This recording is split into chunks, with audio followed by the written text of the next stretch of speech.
Here we go.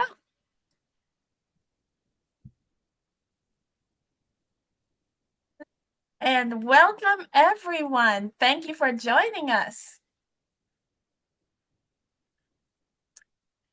We are so glad to have you here today. We're going to give everyone a moment to be in so that we can get started.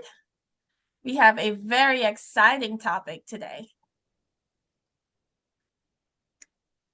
The time is now 3:59. We're going to get started at 4 p.m. And look at that, it is 4 p.m. Thank you so much for joining us. I'm going to give everyone just another moment.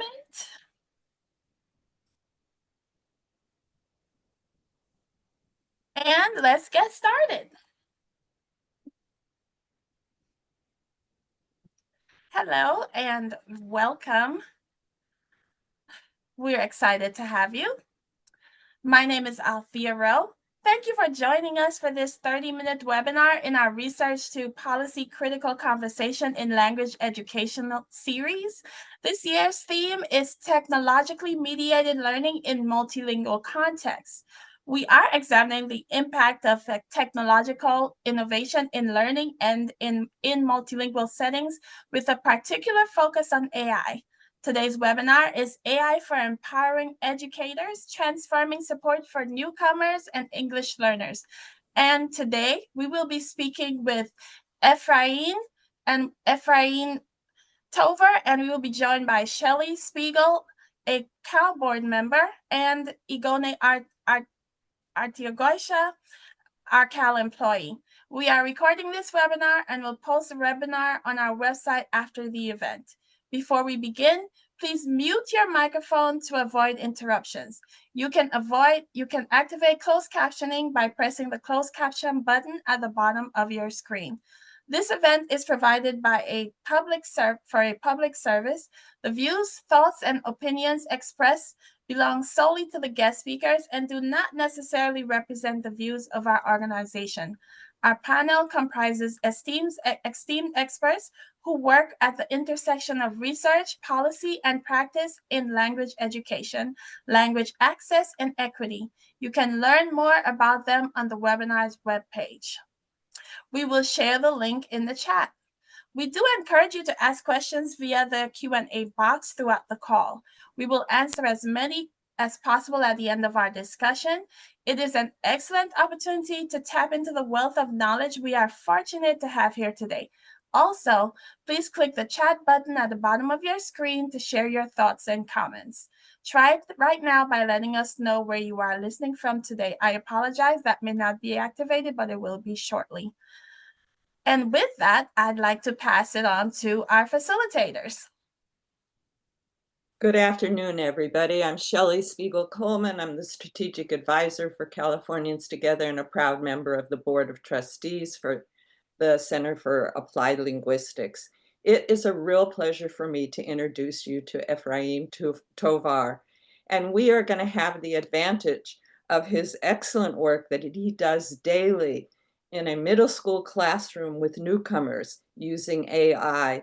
In addition, he's a leader in the issue of technology, integrating technology and instruction for English learners. And he's recognized nationally for his perspective and his work with tech companies nationally. He serves on several of their boards. And so today we are really thrilled to be able to have him with us. And so first question I want to ask Ephraim is, can you tell us a little bit about the research, your own research, and the research that you refer to when you're developing the work that you do in terms of AI instruction? Absolutely. Thank you so much, Shelley. And thank you, Cal, for allowing me to be here with all of you here virtually, right? And so, as a practitioner, right, of about 29 years now in education, I've seen technology from the very first day I started as a teacher, as a 22-year-old. And so, constantly researching what is the best approach to integrating technology into the classroom, right? And so when we have this conversation about artificial intelligence, the research that I heavily lean on is from a practitioner standpoint. They're in the ed tech paradigm. We have some great authors that have already begun to write books on artificial intelligence, the pros and cons of implementing this new technology into our classrooms. And then when we start looking at the EL lens, right, the multilingual learner lens, how do we leverage this technology? And so I'm fortunate enough to be part of an organization called Q, Computer Using Educators out of California. And it is the organization in the state of California when it comes to technology, when it comes to artificial intelligence. And so I lean on them, on their guidance, on best practices, and also lean on, educators and experts across the nation. And so I kind of want to start off, Shali, if I may. I'm going to share my screen here because I think it's important for us to be able to take a look at this. So it's important to start off with defining artificial intelligence. What is my definition of AI, right? And so my definition of AI simply is this. It's a set of technologies that allow computers to perform tasks that are typically require human intelligence, right? And so with that, we know that AI technology is changing education. It's changing every single entity, every organization, from healthcare to government to policing, you name it, right? And so what we are experiencing today, right, we're going to be really knowing that we are ahead of the curve, and right. And so I love this quote by McKinsey.com. If you've heard of them, they instruct, they guide, they provide consulting services for governments, for businesses, for everyone. And I love this quote about them, right?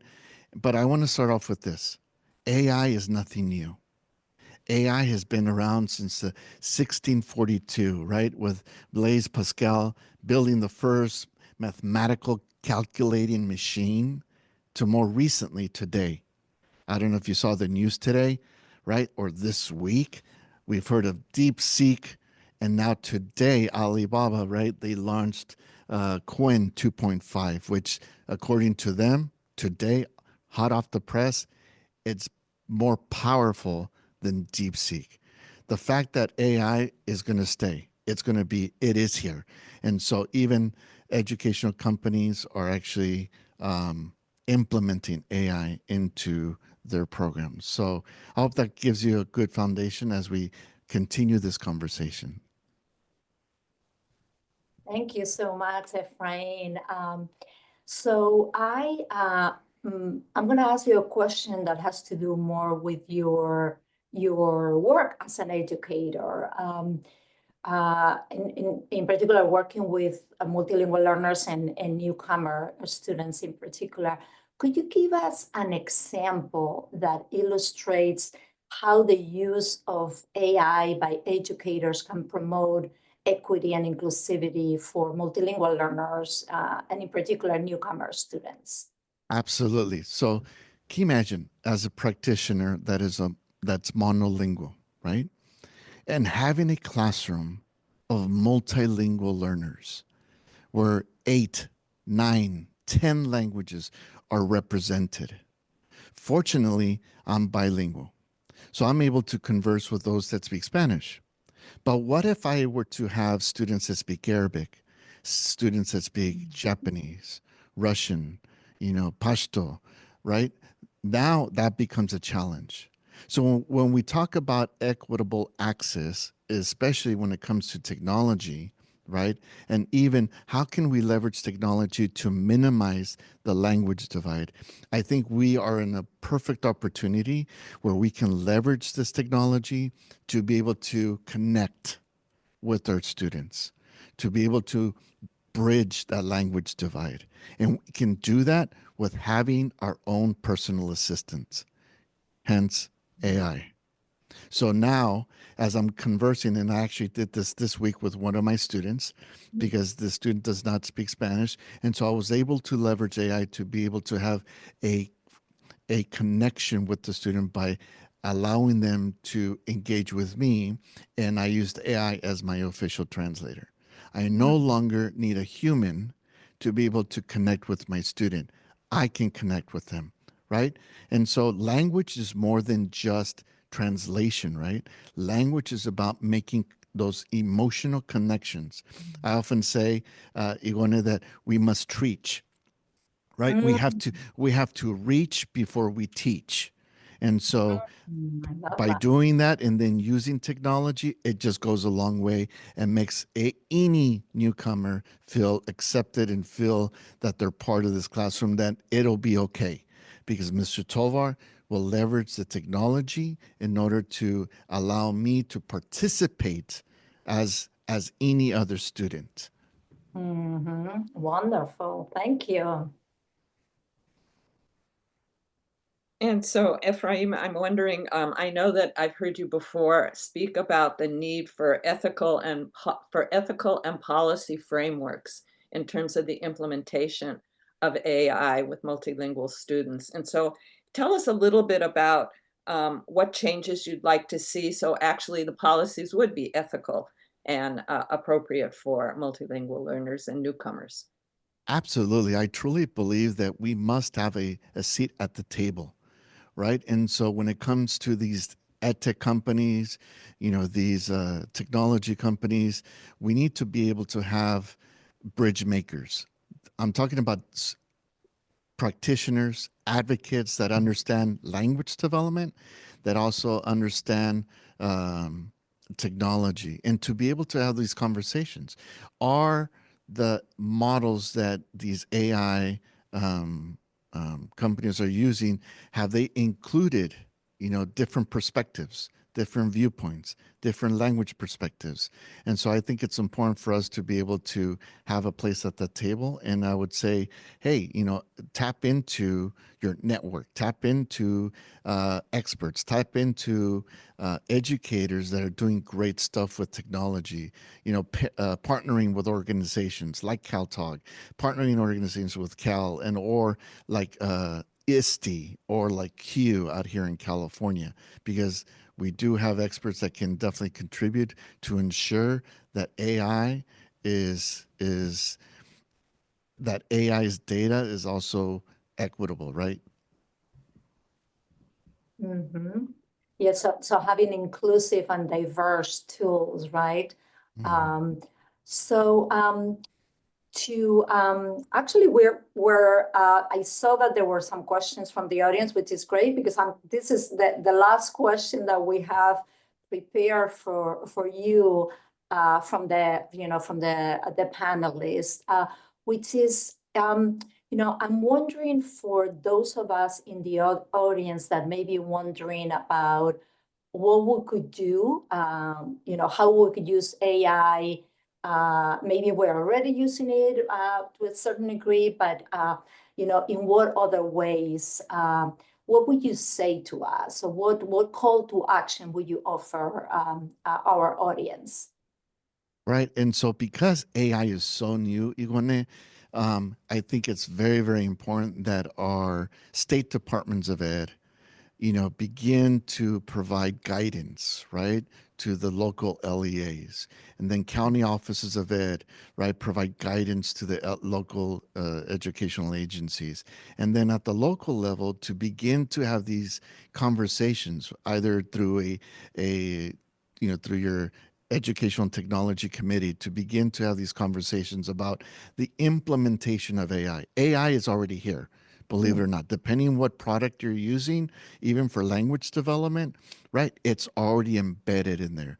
So how can we, how can we ensure that students have opportunity to have access to AI through either a program, but also how can we leverage it to help students? And number two, as the practitioner, right? As a practitioner, how can we be trained?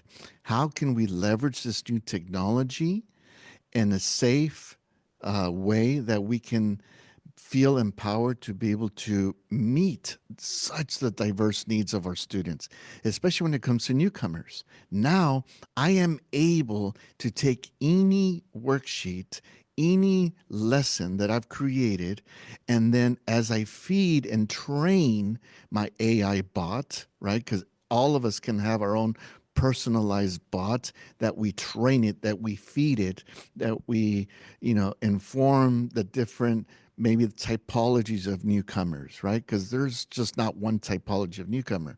But when we feed it information about certain types of newcomers, right, certain cultural backgrounds, then the output of that is more equitable, right? So we cannot depend on AI to provide us a well-designed lesson plan that's equitable, right? Because again, who has inputted the information? But I can train my bot, my artificial bot, to be equitable in my output. I hope that makes sense. So can you imagine creating the lesson, and I've trained my bot to be able to produce what I wanted to produce. So moving forward for us practitioners, as linguists, as language development educators, we now must acquire tools to become um, um, prompt engineers, right? Prompting engineers, to be able to create and write effectively a prompt in order to get the output. I hope that makes sense. So Yeah. you know what, I'm looking at the questions, Ephraim, and people are wanting, Yes. you started explaining, and people are really wanting an example from you as to what you do in your classroom for student-centered practices that differentiate for the different proficiency levels that you have. So if you Yeah, give us an yeah. example, that would be great. Here's a good example, right? We know that our multilingual learners, they're able to read at different levels, right? Some are what I call safe newcomers. These are students with adequate or ample formal education. They just need some guidance because maybe they're proficient in their L1. A lot of the newcomers I have are what we call SLIFEs, right? Students with limited, interrupted formal education. These are students that struggle with literacy, that struggle with reading. Here's a good example. I'm able to give my students access to rigorous grade level text, and then I leverage certain AI tools that I use. One, to allow the AI that doesn't sound like a robot, but really to allow the AI bot to read it to the students. So again, practicing this listening even in their L1. And then with a click of a button, they're able to see the text in the targeted language, which is English. And I can have the AI bot read it to them. Students are able to click on words, and they're able to get a visual to that word. They're able to get a pronunciation guide to that word. That in itself is powerful, because now, regardless of whether they're a SLIFE or a safe newcomer, they all have access to the rigorous text. And then I can then leverage AI to be able to construct well-designed questions, text-based questions, or open-ended questions, to begin to have this conversation within the classroom, either through language groups, right, homogeneous language groups, or heterogeneous conversations in the classroom. That is just one tool. There's so many tools that are out there, right? But again, it is available. That's one simple way that I leverage AI to minimize the language divide, to empower newcomers that maybe might not be able to read in their heritage language, and then allow them to have access to this rigorous text at differentiated levels, from maybe a pre-K level, and building that rigor and scaffold that until they can read it at the appropriate grade level, right? So thank you. Here's another question. This one is Yeah. about bias in AI. What are the Mhm. ways to watch out for stereotypes, specifically about different cultures and languages? Absolutely. Remember, I talked about the power of actually building your own bot. So I know that AI can be biased, right? There's research that Stanford University has put out there about, how AI can actually be biased against our multilingual learners. We understand that. But the power is that we as educators, right? Because ultimately we are responsible for our students, right? And so before I roll something out, I as an educator can leverage AI and create my own bot. Here's the power of AI where I can create my own bot within ChatGPT, right? To train it to think like me per se, to have this understanding of language development expertise, and also how to leverage technology. So as I feed it by giving them maybe the four language proficiency levels of ELs here in California, as I feed it the standards, as I feed it, the standard breakdown for ELA ELD standards, it begins to learn, and then by thus learning, I'm able to get pretty much anything I want because I've already trained it to think as a English language development teacher. So another piece that we've heard you talk about before, Ephraim, is the use of AI in terms of language assessments and also creating classroom materials. So if you want to say a little bit more about that. Yeah, absolutely. So again, I teach middle school, and so I have over 140 students. 140 students, right? So for me to be able to provide feedback to every single one of my students, it can be a challenge. I'm a realist, and those of you that are middle school teachers understand what I'm talking about, right? But I can leverage AI to be able to, train my bot to be able to train it to assess students' writing, right? And I've created a bot where it actually can assess the writing. And it's based on, district and state wide rubrics on writing. And then guess what? It's able to give the feedback to the students based on the rubric. And then it's a powerful, powerful tool. So that is one way I can leverage AI to be able to engage all of my students and giving them, providing feedback in that. So, yeah. There's a question. It's a very, very specific question, and I don't know, to what degree you can give all of the details without showing actually, but it says, can you explain how you feed it the information, standards, etc.? Yeah, absolutely. So how I feed it is that I tell it, you are a middle school language development teacher. So I'm giving a context of who they are, right? I want you to create a writing prompt based on these ELA, ELD standards, based on grade level, right? And then I feed it the rubric that the state uses to assess an English language learner in the state of California. This is the rubric for a writing prompt such as give an opinion.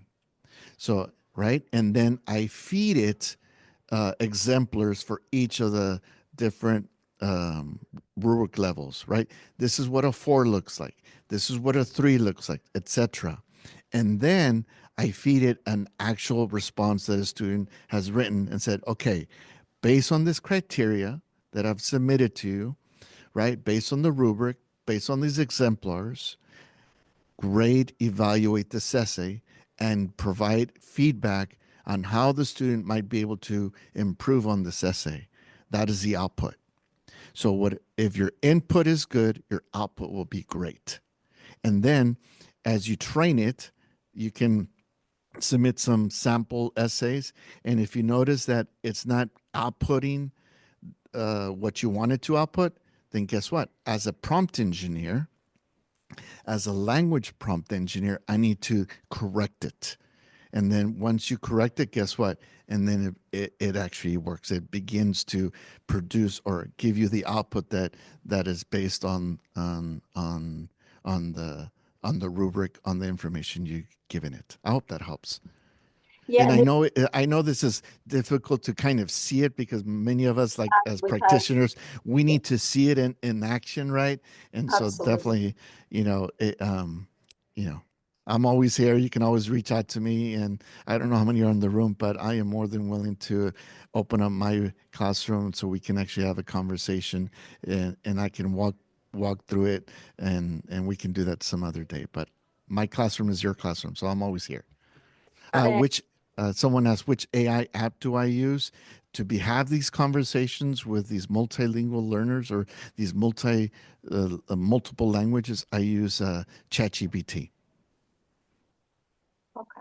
Okay. So there's another really good question for you, Ephraim. It's how do you Yes. envision the development of culturally sensitive AI strategies and bots across the field so that they're available to all educators and they won't have to waste their times in terms of duplicative efforts?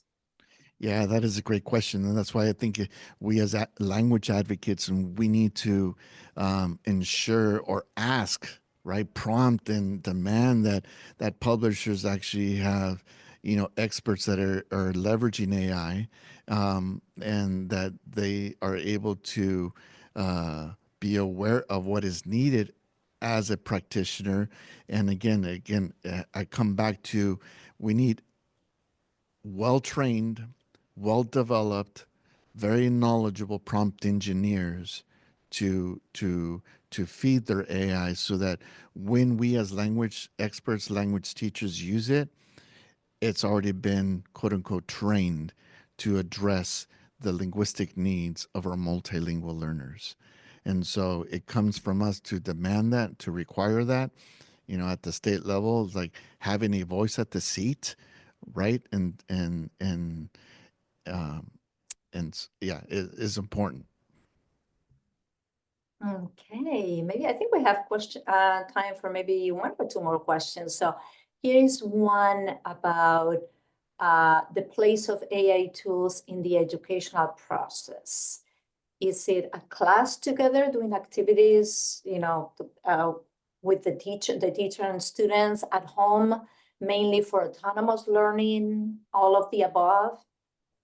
I'm sorry, Yona, can you repeat the question? Of course, yes. It says, where is the place of AI tools in the educational process? At class together doing activities with the teacher, or at home, mainly for autonomous learning? I think it's a little bit of everything. So one is definitely we can leverage it in the classroom individually, empowering students to leverage the the local approved curricula that is being used, whether it's science, and some of these programs have built-in AI already. So teaching students how to use language, and I know I didn't bring this up, but I think it's important. It is critical. And let me say this with passion, because I truly believe this. It is critical for our multilingual learners to learn how to communicate effectively, because what will make or break our multilingual learners is the ability to to communicate effectively, right? And because as a prompt engineer, I need to be able to think critically. I need to be able to articulate what I want it to do. If I'm not able to articulate, right, and use precise academic vocabulary or precise vocabulary, then the output will not be great. What does that mean for our future, for our students, for the future, right? And so it is very, very important that they learn that they have a command of the language, because the job that they will encounter, I am willing to bet that more likely they will have some sort of AI into their job. And so that is very, very, very important to know. So Oh, this might be one of the last questions, go ahead. Ephraim, but so I'm wondering, so we've talked a lot about AI and how you're using it in terms of a tool, but how does that promote what you just described, really language fluency and language proficiency that students can use in their personal interactions? So talk a little bit about how you see that working. Yeah, absolutely. So we might not we should not be afraid to train, to teach, to empower multilingual learners to leverage the technology that many other students in affluent areas are already using. Does that make sense?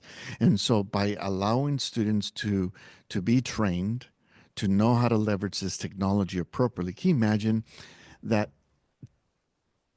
training students to leverage that? And I'm going to only use ChatGPT, right, as an example. There are other well-vetted educational AI tools, but I'm using ChatGPT as an example. You imagine training a high schooler, right, on how to use AI or ChatGPT effectively, so that that high school student can go to their home and empower their parents. This parent now is able to have this conversation in Spanish or any other language and can act as a translator. That is huge. That is powerful. That's, equity and access at its best, right? And so, yeah, I hope that answers your question, Shelley. Sorry. Great.